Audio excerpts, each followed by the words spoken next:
Have you ever been asked a question about your traditions that left you feeling uncomfortable?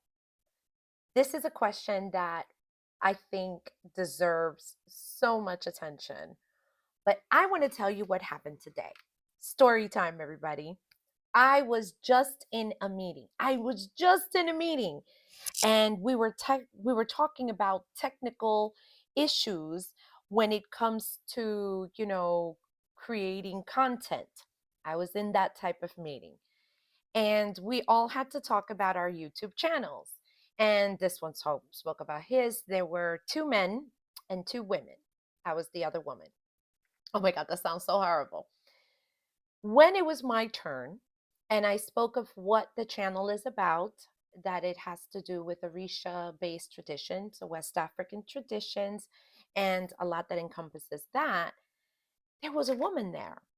And what was shocking was that it was a woman of color. And she asked me this question: Where from Africa are you? And the way that it was asked, the men who were there, they were absolutely like, one of them, their mouths was opening. And I think that she found me on the wrong day of the week. And I said, I got African in my blood. Slave trade? Yeah. And I kind of let it go because we were in a time restrained. We had to do a group activity and we weren't going to do that. But it was interesting to watch the other people watching the interaction. Why am I making this video exactly today when it happened? Because one of the challenges that we have when we are in any ATR is that we are nervous about our family and our friends finding out of what we do, especially when you have like something in your house. Like, let's say that you have warriors and you will hide it away like a dirty little secret because you don't know how to respond.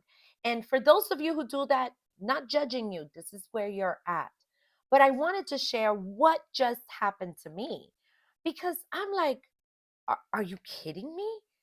Why would you ask me that? And it wasn't the question, it was the look that she gave me, like, what makes you an expert? Or, why would you even talk about anything African? So, what part of Africa are you in? It was just the way she asked.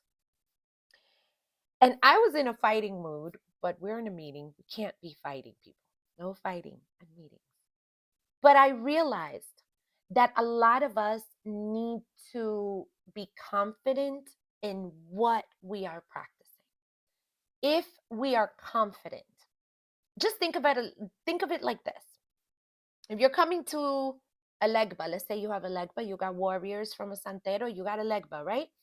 So you have an legba at home, and you're like, a legba, please, help me with, thing Y, whatever Y is for you. And you go, well, please help me, Alexa. But when your mother is coming over or your friends are coming over, you kind of push them a little bit closer to the corner and you put a little drape on top so nobody can see. How else then do we expect them to help us if we are not even confident of explaining them?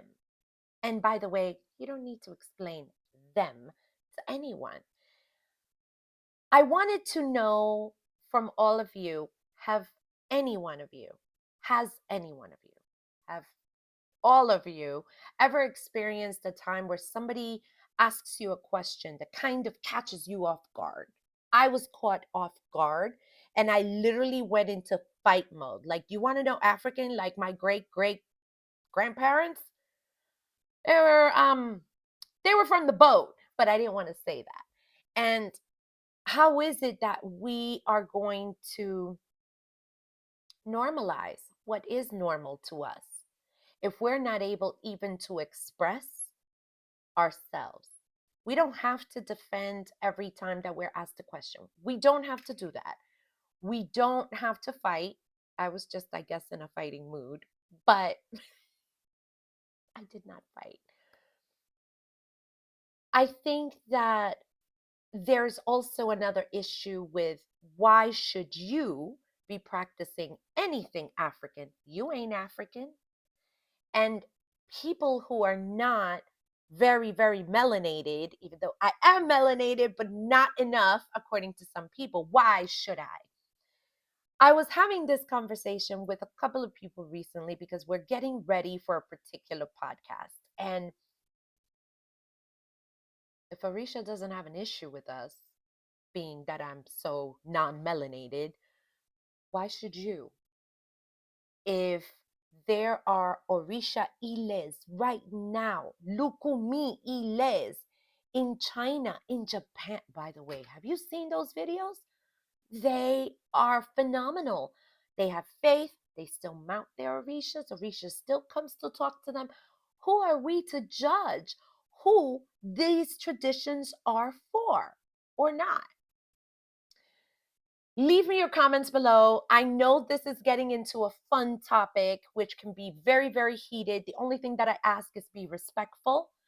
I could have been not respectful to the lady who basically, put it this way, the men were looking very uncomfortable as we were having that interaction. And she did not follow up after, yeah, remember slavery? That's how I have that in my blood. And I had to realize, like, I'm in a meeting. But I wanted to send this out. Let me tell you, this video is not going to be edited. There's not going to be cute music. This is just what happened. Share with me your comments. What has happened to you? Share your stories. Let's talk about it, because I feel that if we have better conversations, we are going to become a much, much stronger community. So thank you so much. See you on the next one. Bye.